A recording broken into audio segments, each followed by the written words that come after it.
My name is Trey, welcome back to Reload Reacts. Today we are going through r/PettyRevenge, where we find stories from people who have been wronged and are seeking payback. This first post is by Antony Wiener. Speakerphone Madness. I just discovered this subreddit, thought I would share. 2 years ago, I was with a co-worker travelling out west. Midday, we stopped at a Denny's for lunch, and the restaurant was empty, middle of nowhere, Utah. The waitress let us pick our seats, and we sat in a corner by a window. She took our drink orders, and within a minute, a man came into the empty restaurant, took the booth next to us, and started screaming into his phone, which was on speaker. We sat there, getting angrier with every passing second, listening to this guy argue with his wife about ticket costs on Southwest Airlines, whether his mother, needing wheelchair assistance, would allow them all to board early, and long-term parking costs. His wife has her brother join the call, and they all start screaming at each other in their native dialect. My friend and I are giving this guy glares, and he just glares back and keeps shouting. So I got up, took the booth on the other side of the man, with his booth now between my coworker and I called my coworker. He immediately understood, put me on speaker, I put him on speaker, and we started shouting at each other. I don't care what time it is, I'm having French toast. I hope they do the thing where they give the extra milkshake in the metal cup. The waitress comes to our table, immediately understands what is going on. The random guy and his family are all agitated, and we can hear him yelling louder into his phone, one hand over an ear. I am shouting my order through the phone, and my coworker is relaying it to the waitress 6 feet away. She goes along with it. Ask a friend how he takes his eggs. How do you want your eggs? Scrambled! This goes on for 2 solid minutes until the guy stands up, shouts, "You effing assholes," and storms out. We are laughing, waitress is laughing, gave her a giant tip and ate in peace. This next post is by Magnus40. Apparently booking a seat on a train is not a real booking if someone else decides to sit there. I was travelling from Edinburgh to London by train and had booked a window seat with a table. I got on the train to find 4 guys sitting at the table. The one in my seat, that was clearly marked as booked, refused to move as he was with his friends and the train was packed. The ticket collector passed and I asked him to help. He asked the guy to move, but he refused, and somehow that was that.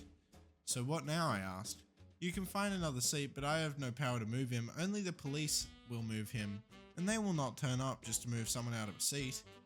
There were no seats free in the carriage, and probably not many free on the train, so standing to London was a possibility. I'm going to take a seat in first class, better surroundings, power sockets, and free tea and coffee. You can't sit there, you don't have a booking. Well, you could call the police to move me, but apparently they won't turn up just to move someone out of a seat. I had a lovely trip with power for my laptop and a wide comfy seat. This next post is by NoRoutines7027. She charged me $1,200 in cleaning fees, so I cleaned her reviews. I rented a small event space for a surprise party. The place looked nice online, decent price, and the host seemed polite enough until after the event. Out of nowhere, she hits me with a $1,200 deep cleaning bill. Said we left the place unusable, which was wild because we barely used the kitchen and left it cleaner than we found it. I asked for proof. She sent blurry photos of trash, not even ours. I appealed through the booking platform, denied. She was clearly running a side hustle, scam a few hundred off each booking and hope no one fights too hard. So I did my own cleaning. I found her business on every platform I could, Yelp, Google, Facebook, event site, and left detailed, calm, 1-star reviews with photos from our event showing how spotless the place was when we left. Turns out I wasn't the only one. My reviews picked up traction. Others came forward with the same scam. Within weeks, her rating dropped from 4.8 to 2.9. Last I checked, she's offering 50% off all bookings. Guess someone's trying to clean up her reputation. This next post is by Top in the Morning. Neighbor took my parking spot after I shoveled. I poured water in his windshield. It was a cold winter day, 8 inches of snow had fallen the night before, and the wind chill made it feel as if it were in the negatives Fahrenheit. I drive an all-wheel SUV, so I have no issues getting out. My wife, on the other hand, drives a Prius, which slides with the smallest amount of moisture on the road. My car was down at the time, so we had to take my wife's car. I spent 45 minutes in the freezing cold shoveling that car out so we could get to the store. We were gone for an hour, and when we came back, our neighbour had taken the spot I had shoveled. Our apartment complex doesn't have assigned parking, but in the winter, it's understood that if you shovel a spot, it's yours. So when I saw his car in the spot I had just shoveled, I was pretty pissed. I went inside and filled 2-gallon jugs of water. Went back out and poured them on his windshield. Rinse and repeat. I must have poured about 10 gallons of water on his car. Being how cold it was already freezing by the time I poured the last gallon on. It sat like that overnight. The next morning, I got to watch as he helplessly tried to scrape all of these layers of ice off his windshield. Don't take my goddamn parking spot. Edit. You guys need to chill. This isn't Am I the Asshole? I'm not looking for judgment because I already know I am an asshole. Point of the subreddit is to tell stories of petty revenge. I'd say I was being pretty damn petty. Edit 2. Sorry, I find it so funny people telling me I committed vandalism. No damage was done except for wasting like 5 to 10 minutes of his time. Ever hear of freezing rain? It does the same thing I did to his car. Never does any damage. This was also many years ago, and the cops haven't come to arrest me yet. I think I'm good. This next post is by The Toilet Destroyer. Entitled Parker parked in my driveway, so I blocked them in and got drunk all weekend. Friday night, I came home from work to find someone on our block was having a large party, and someone decided they were entitled to park in my driveway. Keep in mind, my driveway is a single car width lined with a retaining wall on both sides and a garage at the end. Essentially impossible for a tow truck to come pull them out without property damage. Seeing this and the lack of street parking, I took this as a cue to park right behind them in my driveway. Now a few hours go by and their entitled parker is now knocking at my door demanding I move my car so she can leave. Seeing as they were demanding, I informed them that I had been drinking and would not move my car. The entitled parker then decides to call the police to get them to force me to move. When the police knocked on my door, I was sure to grab a beer from the fridge before I answered to talk to the officer. I had informed him that after I got home I was unwinding and had been drinking and was in no shape to drive. At this point, their hands were tied because they couldn't tow her car out. I'm in no shape to drive, and I'm legally parked in my driveway. I ended up telling the entitled parker that since it is a long weekend, I would be on a weekend-long bender and they could come move my car after I go to work on Tuesday. This next post is by King of Z Dom. You want to try to take 9 inches of our property? We'll take 20 feet of yours. We lived in our home for about 8 years in a rural neighborhood in Arizona. About a year ago, this dude from California bought the lot next to us and threw a fit about the stuff we had on the property line. We had put a single fence post vaguely where the property line was. We hadn't had any sort of land survey done, it was just supposed to be a temporary marker that became a permanent marker. Dude was absolutely livid that we had vehicles parked on his property. The very tip of one of the cars was touching the established boundary. He threatened to have our vehicle towed. So we simply had an actual land survey done, and it turned out the property line was a good 20 feet into his property. Homeboy should have just let sleeping dogs lie and not been an asshole about a few inches. Edit.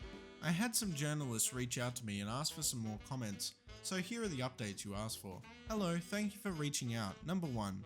Zip code redacted for GPS reference. It's a small rural neighborhood in the mountains of Arizona. All the houses are 3 to 5 acre horse properties. The roads are all dirt and unmaintained. It used to be a very understandable place to live, but in the last few years it has been developed and property values have been going up, quadrupling since we moved here in 2016. This has attracted a crowd of people who care what yards look like, who simply weren't here when this was cheap. This neighbor is one of these new people. We moved here specifically because the neighborhood had a bunch of messy yards already and we wanted to also have lenient neighbors. We lived in harmony with our neighbors' junky yards for years. Number 2. The neighbor introduced himself by calling the county on a bunch of us anonymously. We knew he called on us because he was bragging about calling the county on several other of the neighbors' messy yards. So whether he intentionally included us in the report or not, he brought the inspectors to the neighborhood. He came on our property by at least 40 feet before there was a fence to closely examine our piles of scrap metal. We caught this on camera and confronted him in text. It turned out, he was very angry that he had purchased land next to a pseudo scrapyard. We had several cars in various stages of disassembly and piles of materials. Keep in mind, this is the country. This is normal out here. We're on 5-acre lots. Another detail that I missed on my original post, he isn't even living on this lot. He bought a lot with a very small cabin 3 houses down, with the lot next to us with the intention of turning it into an income property. After we confronted him in text, he confronted us in person in our front yard, leaning against our no trespassing sign and screaming obscenities at us. Number 3, we haven't seen him. Since we saw him on our security camera observing the survey markers dismayed, it's entirely possible that we entirely chased him out of the neighborhood. The people on the other side of his lot, who have an equally trash yard from their small-scale pig farming operation that he should have known existed before buying the land, had such a bad experience with him that she had a restraining order on him. They are also having a potentially equally funny dispute about a shed that she built fully on his lot over 15 years ago, which means they're going to have to go to court over who owns it, and our adverse possession laws are certainly on her side. Currently, we are building an ugly fence on the newly surveyed property line. This next post is by Ionic Res. NSFW warning. I exposed an affair because it was affecting my sleep. So I'll start with the understanding what I did wasn't exactly right, but I regret nothing. My upstairs neighbor has been having an affair with a married man for about 4 months now.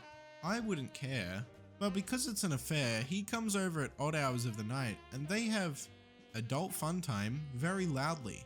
I can hear it a lot, and it wakes me up / prevents me from sleeping. How do I know it's an affair? He's never spent the night and his car has baby car seats in there. Some backstory. I've had issues with my upstairs neighbor prior to this. She would throw parties on Monday nights.